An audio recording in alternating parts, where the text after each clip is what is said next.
Magandang araw po sa lahat ng mga 4-piece beneficiary.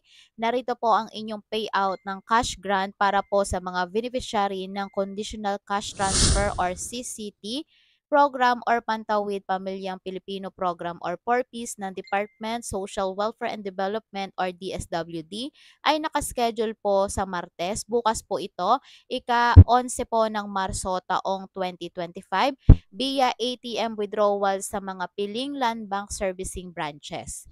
Ito po ay payroll schedule ng mga rehiyon, P6 2024 RCCT 17, client status 28-active household. In special or difficult circumstances, Region 3, 4A, 5, 7, 10, 12, CAR, Mimaropa, Caraga, and ARM. P6 2024 RCCT 1-CVS Regular, Region 1, 2, 3, 4A, 5, NCR, and CAR.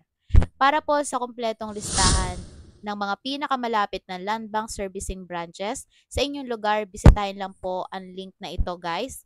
And meron po dyan sa description box, i-click nyo na lang po. And maaari din kayong mag-cash out sa ating mga land bank kasama ang partner nationwide. May link po din dyan at mag-withdraw sa mga ATM sa loob ng piling 7-Eleven branches. May link din po dito guys, i-click nyo lang po dyan sa description box.